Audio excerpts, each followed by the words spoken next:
من أعجب ما أخبرني به أستاذ جامعي لنا في مدينة المنصورة، أقسم لي بالله وألزمني أن أذكر الأمة بهذا الموقف، وقد ذكرت به مرارا وتكرارا في لقاءات كثيرة. أقسم لي بالله أنه ابتلي بمرض في قلبه، أسأل الله أن يشفي مرضانا ومرضى المسلمين. ابتلي بمرض في قلبه، قال وأصرت الأسرة أن أسافر إلى لندن للعلاج.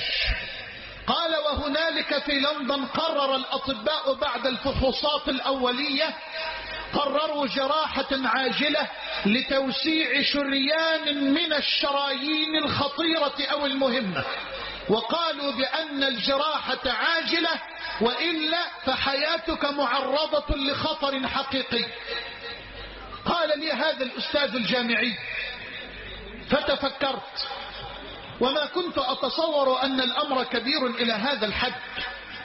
قال فقلت لهم هل من الممكن أن أعود إلى بلدي مصر لمدة يومين أو 3 لأنهي بعض أعمالي المهمة ولأضع بعض الوصايا ثم أعود للجراحة؟ قالوا لا بأس، وأعطوه علاجا ودواء حتى يعود إلى لندن مرة أخرى للعلاج. يقسم لي بالله، يقول والله يا شيخ محمد قبل السفر بيوم أجلس مع صاحب لي في مكتبه الخاص وأنا مهموم وفي غاية الحزن والألم. قال فنظرت في الناحية الأخرى فرأيت أما كبيرة، رأيت أما كبيرة قد تجاوزت 70 تقريبا من عمرها، إلى جوار رجل جزار يبيع اللحم. إذا سقطت قطعة عظم أو قطعة دهن أو قطعة جلد، قال وجدت هذه الأم الفاضلة تأخذ هذا العظم واللحم لتضعه في حقيبة معها. قال فخرجت من مكتب صاحبي وناديت عليها تعالي يا أماه، تعالي يا أمي أنت بتعملي إيه؟ قال فبكت وقالت له يا ابني أنا عندي 7 يتامى، يتيمات بنات عندي 7، والله يا ابني مداء طعم اللحمة بقالهم أكتر من 6 شهور، وأنا بجمع لهم أي حاجة، حتة عظمة حتة لحمة أي شيء. قال فبكيت وقلت لها أنت عاوزة قد إيه لحمة يا أمي؟ قالت نص كيلو يا ابني. قال نص كيلو ل7 بنات ل7 يتيمات؟ نص كيلو. قالت نص كيلو، عاوزة نص كيلو بس. قال فبكيت، نص كيلو احنا كل يوم بنرمي لحمة في الزبالة او في سلة المهملات، نص كيلو ل7 بنات يتيمات.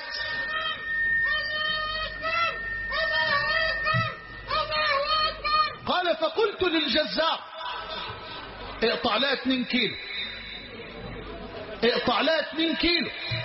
قال فقطع 2 كيلو، وقلت للجزار الست دي هتجيلك كل اسبوع اديها 2 كيلو، حساب سنة مقدما كام؟ قال قد كده. قلت اتفضل، ودفع له حساب سنة كاملة مقدما.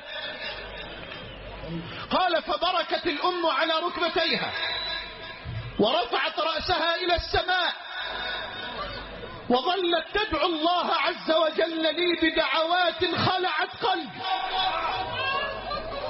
قال فعدت إلى صاحبي وأنا أبكي لكنني أشعر بفرح يملأ قلبي بعدما كنت أشعر بهم وحزن لا يعلمه إلا الله.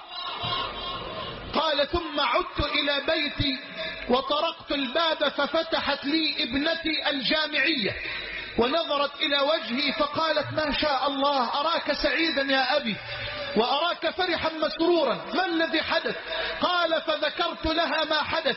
قال فبكت ابنتي هي الأخرى ورفعت رأسها إلى السماء وقالت يا رب اللهم أسعدنا بشفاء والدنا كما أسعد المرأة وبناتها.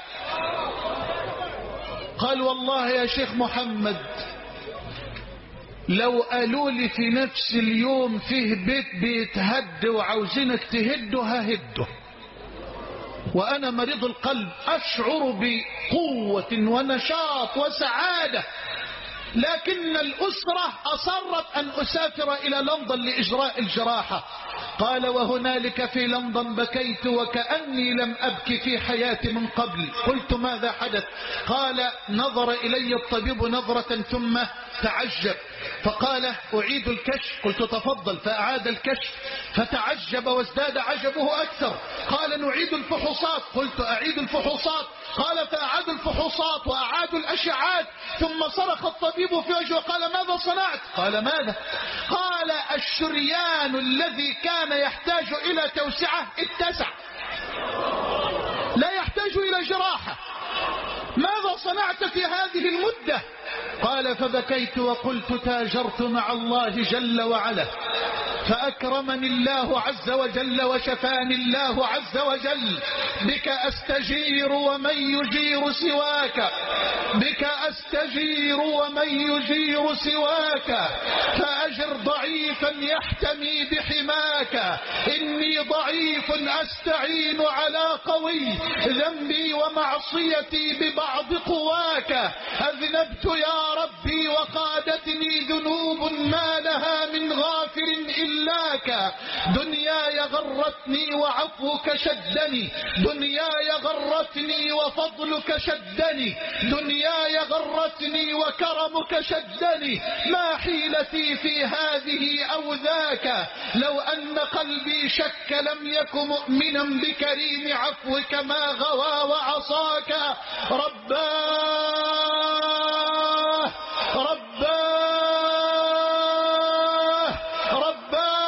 ها أنا ذا خلصت من الهوى واستقبل القلب الخلي هداك.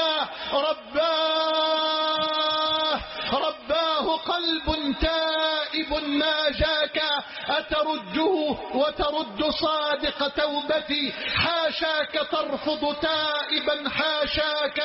فليرضى عني الناس أو فليسخطوا، أنا لم أعد أسعى لغير رضاك. تاجرت مع الله